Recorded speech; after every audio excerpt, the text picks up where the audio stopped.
अस्सलाम वालेकुम। मैं हूं डॉक्टर असलम जावेद और आप देख रहे हैं मेरा यूट्यूब चैनल एक्जीएम एकेडमी। CSS लेक्चर सीरीज़ में आज हम जनरल एबिलिटी पास्ट पेपर 2020 का क्वेश्चन 6 डिस्कस करेंगे। Question 6A, Tariq can do a tailoring job in 6 hours, Sajid does the same job in 4 hours, Irfan does it in 8 hours. Tariq and Sajid start doing the work. Sajid leaves after 2 hours and Irfan replaces him. How long would it take to complete the work? Tariq एक tailoring काम को 6 hours में complete कर सकता है। 1 घंटे में जो काम कंप्लीट करेगा वो उसके टाइम का रेसिप्रोकल यानी कि 1/6 ऑफ द टेलरिंग जॉब वो 1 घंटे में कंप्लीट कर सकता है। साजिद 4 hours में उसी काम को करता है तो इसका मतलब 1 घंटे में वो 1/4 काम कंप्लीट कर सकेगा। अब इरफान उसी काम को 8 hours में कंप्लीट कर सकता है। अब साजिद और तारिक दोनों ये काम स्टार्ट करते हैं। क्योंकि तारिक 6 hours में कंप्लीट करता है इस जॉब को, इसलिए in 1 hour time the part of job completed by Tariq will be reciprocal of the time, means 1/6 हो जाएगा।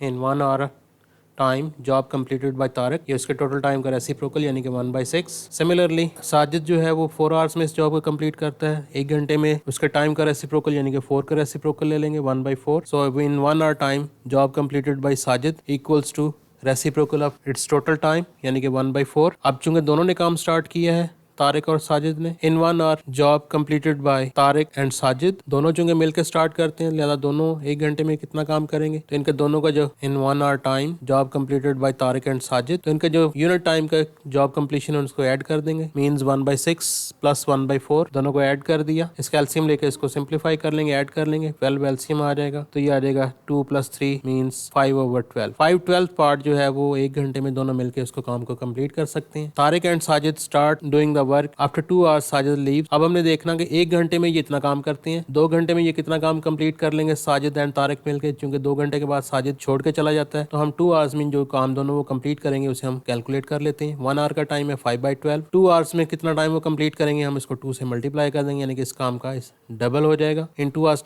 Time job completed by Tariq and Sajid will be equals to double of 5/12 means 2 × 5/12। इसे simplify कर लेंगे तो ये आ जाएगा 5/6। इतना काम जो है वो कंप्लीट हो चुका हुआ है 2 hours टाइम में जब साजिद ने काम को छोड़ा था। अब हम देखते हैं कि बाकी कितना काम बाकी है। तो टोटल टाइम में से जो कंप्लीटेड वर्क है उसको माइनस कर देंगे। सो अनफिनिश्ड वर्क हमारे पास आ जाएगा। Then unfinished work will be, जब भी आपने रिमेनिंग पार्ट फाइंड करना होगा तो उसको 1 में से हम माइनस कर देंगे कंप्लीटेड वर्क को। सो अनफिनिश्ड वर्क विल बी 1 - 5/6, तो ये आ जाएगा 1/6। 1/6 पार्ट जो है वो काम का वो बाकी है जिसको अब इरफान मिलके तारिक के साथ इसको कंप्लीट करवाएगा। अब चूंकि इरफान 8 hours में इस जॉब को कंप्लीट कर सकता है तो 1 hour में वो कितना काम कंप्लीट करेगा, तो वो आ जाएगा इन 1 hour time job completed bye Irfan. तो 8 hours में कंप्लीट करता तो 1 घंटे में हो जाएगा 1/8। इन 1 hour time job completed by Tariq and Irfan equals, Tariq का 1 hour में कितने काम कंप्लीट करता है वो है 1/6। इरफान 1 घंटे में कितना काम करेगा कंप्लीट, 1/8। इन दोनों को हम ऐड कर देंगे, 1/6 प्लस 1/8 एलसीएम लेके सॉल्व करेंगे तो ये हमारे पास आंसर आ जाएगा। 6 और 8 का एलसीएम हो जाएगा 24, तो ये आ जाएगा 7/24। अब इरफान एंड तारिक ये दोनों मिलके 1 घंटे में 7/24 वर्क जो कंप्लीट कर सकते हैं, जबकि जो काम बाकी है वो 1/6 है। ये काम इरफान और तारिक मिलके ये करेंगे। तारिक जो है 6 hours में कंप्लीट करता है, इरफान 8 hours में कंप्लीट करता है, तो तारिक का 1 hour का टाइम हो जाएगा। 1 hour टाइम में जो फिनिश करेगा वो 1/6 होगा। 1 hour में जो काम कंप्लीट करेगा वो 1/8। अब ये दोनों ने मिलकर जो काम किया है वो है 7/24। जो वर्क रिमेनिंग है वो है 1/6। So time taken by Tariq and Irfan to complete the job, चूँकि 7/24 वो 1 घंटे में काम कर सकते हैं। टाइम कितना लगेगा इसका रेसिप्रोकल ले लेंगे, तो इतने टाइम जो है वो अगर पूरा काम हो तो वो इतने टाइम में इसको कंप्लीट कर सकते हैं 24/7 hours में। अब time to finish the remaining work, हमें ये टोटल वर्क कंप्लीट करने में उसको टाइम रिक्वायर्ड था 24/7, जबकि हमें यहाँ पे फाइंड करना है जो रिमेनिंग वर्क है उसको कंप्लीट करने में कितना टाइम लगेगा। तो ये हमारे पास आ जाएगा 24/7 × 1/6। 24/7 टोटल टाइम था पूरा काम कंप्लीट करने में, हमें सिर्फ 1/6 काम कंप्लीट करना है तो उससे मल्टीप्लाई कर दिया वर्क को टाइम से। तो ये यहाँ पे सिंप्लीफाई होकर हमारे पास आंसर आ जाएगा टाइम 4/7 hours। अब 4/7 hours में जो रिमेनिंग वर्क है वो इरफान एंड तारिक मिलके दोनों इसको फिनिश कर देंगे। टोटल टाइम कितना कंज्यूम हुआ इस काम को कंप्लीट करने में, इरफान एंड तारिक ने यहाँ पे टाइम लिया है 4/7। Total time to finish the whole job 2 hours लिए पहले साजिद और तारिक ने, फिर 4/7 hours लिए हैं इरफान एंड तारिक ने। टोटल टाइम कितना बनेगा, दोनों को ऐड कर देंगे। 2 आवर्स प्लस 4/7 ये टोटल टाइम आ जाएगा। एलसीएम लेके इसको सॉल्व करते हैं। एलसीएम लेके सॉल्व करेंगे तो ये हमारे पास आ जाएगा 18/7 आवर्स। ये हमारे पास आंसर आ गया। इतना टोटल टाइम रिक्वायर्ड होगा इस जॉब को कंप्लीट करने के लिए। हमारा नेक्स्ट क्वेश्चन है 6B। इस क्वेश्चन के ये अरिथमेटिकल क्वेश्चन है। अरिथमेटिक्स इसमें हमने कुछ चीजें अननोन्स फाइंड करनी है। 9 + 8 - 5 = 2 multiply fill in the blanks है, मिसिंग नंबर है। हम यहाँ पे इसको सपोज कर लेते हैं n। अब 9 और 8 को ऐड किया 17, उसमें से 5 माइनस कर देंगे तो ये हमारे पास आ जाएगा 12। 17 - 5 12 डिवाइड बाई 2 कर देंगे तो n की वैल्यू हमारे पास 6 आ गई। ये 6B का फर्स्ट पार्ट हो गया। सेकंड पार्ट हमें करना है 3 × 9 - 14 = 24 minus fill in the blanks से हमने n सपोज कर लिया। अब यहाँ पे लेफ्ट हैंड साइड को हम सॉल्व करते हैं। हमारे पास मल्टीप्लिकेशन, ये हायर लेवल का ऑपरेटर है। माइनस से तो पहले मल्टीप्लाई कर देंगे 3 और 9 को 27, उसमें से हम 14 माइनस करेंगे। 27 - 14 13 आ जाएगा। ये n हम लेफ्ट साइड पे ले जाएंगे, प्लस n बन जाएगा = 24।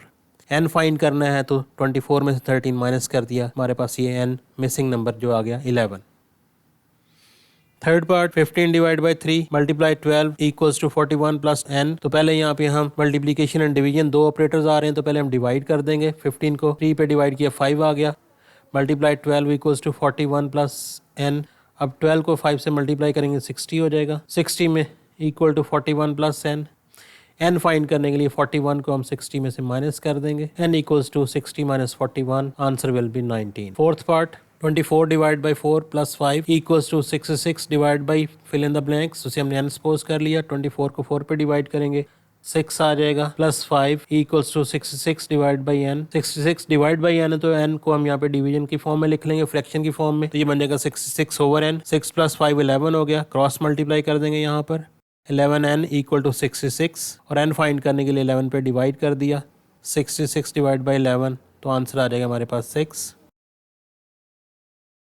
Fifth part 8 × 6 - 13 plus 3 = 7 × 6। तो यहाँ पे मल्टीप्लिकेशन हमारे पास लेफ्ट साइड पे भी राइट साइड पे मल्टीप्लाई कर देंगे। 8 को 6 से मल्टीप्लाई किया 48। अब -3 प्लस 13 इनको सॉल्व किया -10 आ गया। और 7 को 6 से मल्टीप्लाई करेंगे 42 - n। 48 में से 10 माइनस कर देंगे 38 हो जाएगा। n लेफ्ट साइड पे ले गए प्लस n = 42। n फाइंड करने के लिए हमने इसको 42 में से माइनस कर दिया तो आंसर 4 आ गया। n की वैल्यू 4 आ गई। तो ये था हमारा 6B क्वेश्चन। अब 6C की बात करते हैं। क्वेश्चन 6C के अंदर there are 7 students in a group having ages 17 17 18 18 18 19 19। हमने इसका मीन, मीडियन, मॉड और रेंज फाइंड करनी है। मीन आपको मालूम है कि उसका फॉर्मूला होता है sum of values divide by number of values. Median हमारे पास मिडल वैल्यू को कहते हैं, मॉड हम कहते हैं मोस्ट रिपीटेड वैल्यू को, और रेंज कहते हैं largest minus smallest value. So mean का फॉर्मूला लिखते हैं sum of values divide by number of values. तो वैल्यूज़ को हमने प्लस करना है सबको। 17 + 17 + 18 + 18 + 18 + 19 + 19 divide by number of values. तो ये टोटल 7 वैल्यूज़ हैं। तो ये इनको सबको प्लस करने से आंसर हमारे पास आ जाएगा 126। डिवाइड बाय 7 कर देंगे तो ये आपके पास आंसर 18 आ जाएगा। ये इसका मीन आ गया, एवरेज भी कहते हैं हम इसे। उसके बाद मीडियन फाइंड करना। Median is the middle value of the arrange data. ये ऑलरेडी डाटा अरेंज फॉर्म में है तो यहाँ पे जो मिडल में वैल्यू है वो इसका मीडियन होगा। और इस middle value of the arrange data, middle value of the arranged data, और यहाँ पे मिडल वैल्यू हमारे पास मिडल में 18 आता है। 3 वैल्यूज 18 से smaller, 3 values larger, so median is 18। Median is 18। Third हमारे पास मॉड फाइंड करना है। Mod is most repeated value, वो वैल्यू जो सबसे ज़्यादा मरतबा रिपीट हो। तो यहाँ पे 18 जो है वो सबसे ज़्यादा मरतबा रिपीट है, 3 टाइम आई है। 17 और 19 2 टाइम है। So mode will be 18। Most repeated और फ्रीक्वेंट वैल्यू इज़ 18। अब हमें रेंज फाइंड करनी है। मीन, मीडियन, मॉड हो गया हमारा। रेंज होता है maximum value minus minimum value. तो यहाँ पे जो लार्जेस्ट वैल्यू है उसमें से स्मॉलेस्ट को माइनस कर देंगे तो उसका रेंज आ जाएगी। Range is the difference between largest value and smallest value. Largest and smallest value, largest value 19 है हमारे पास, स्मॉलेस्ट 17 है, तो range will be 19 - 17। Range will be 19 minus 17 equals to 2। तो ये था हमारा क्वेश्चन 6। ये था हमारा आज का लेक्चर। उम्मीद है पसंद आया होगा। मिलते हैं इस पेपर के बाकी क्वेश्चन के साथ। तब तक के लिए अपना ख्याल रखिएगा, दुआ में याद रखिएगा। अस्सलाम वालेकुम एंड अल्लाह हाफ़िज़।